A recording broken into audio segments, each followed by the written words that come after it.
세상에 나 혼자라고 생각했습니다. 부모님도, 유일한 버팀목이던 할머니도 떠나고 갈 곳조차 없던 제게 기적이 일어났습니다.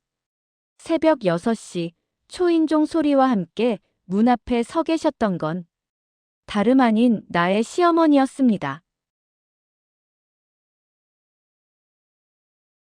저는 중학생 때 사고로 부모님을 잃었습니다.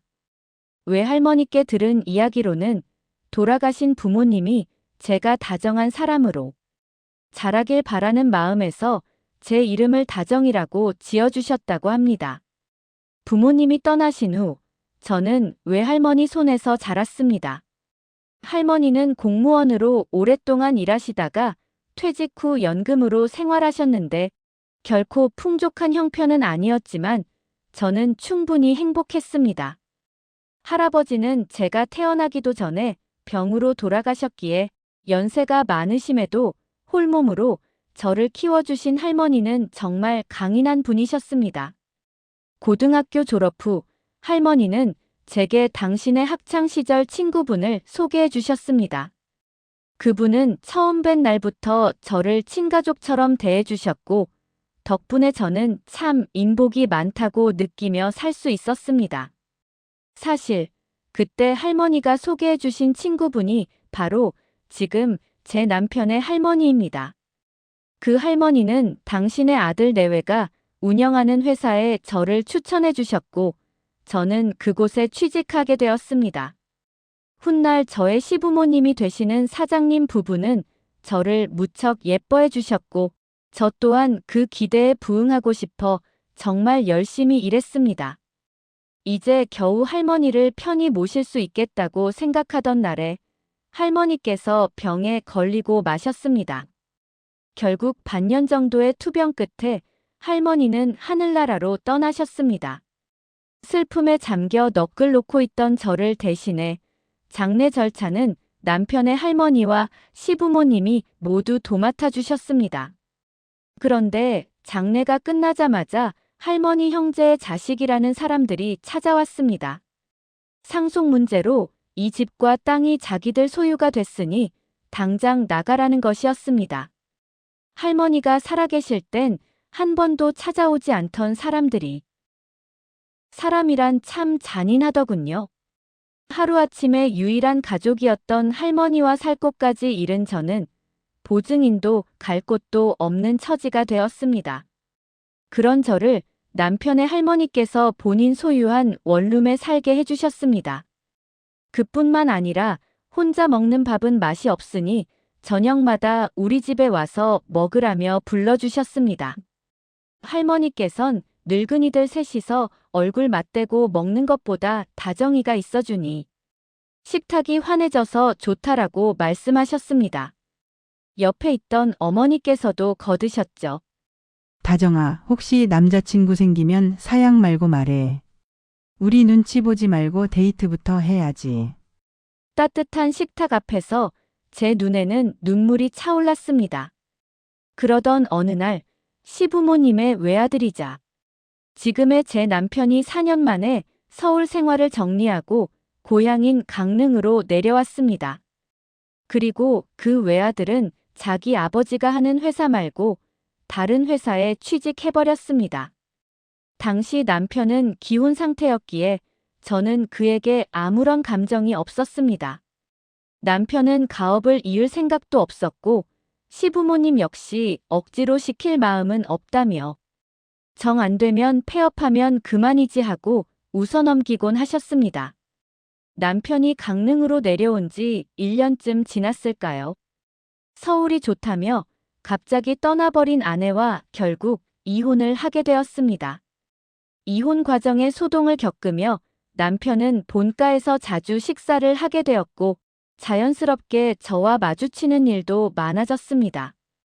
당시 제가 준비하던 자격증을 남편이 이미 가지고 있었기에 식사 후에 시험 공부를 도와주기도 했습니다.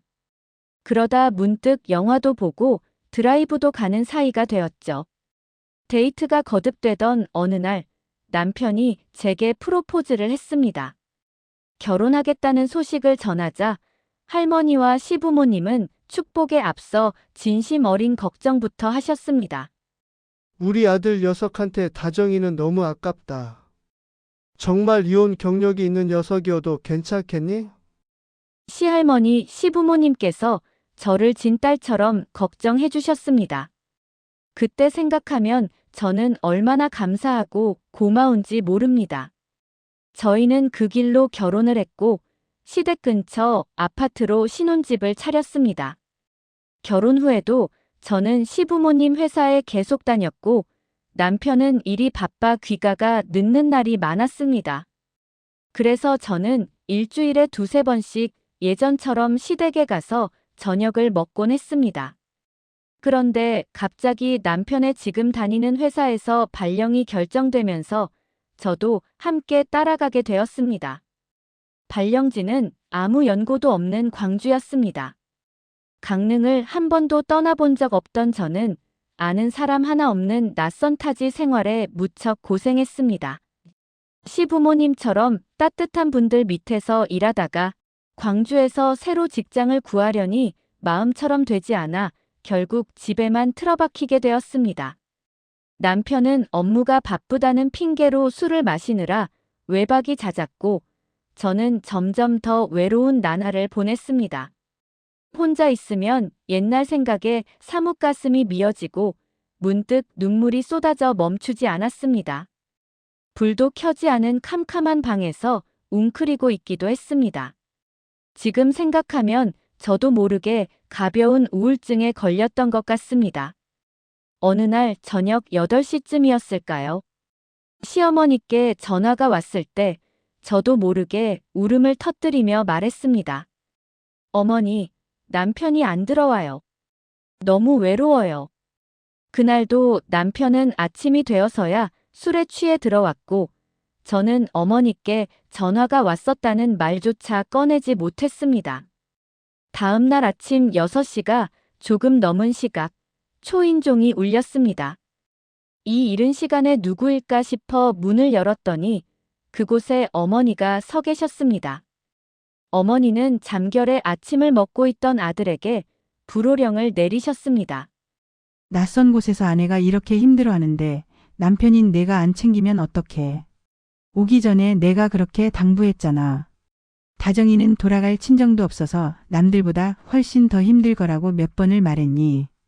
그리고 저를 향해 말씀하셨습니다. 다정아, 짐 싸라. 강릉 가자. 집에서 우리 남편이랑 할머니가 기다리고 계셔. 이 못난 놈은 그냥 내버려 두고 가자.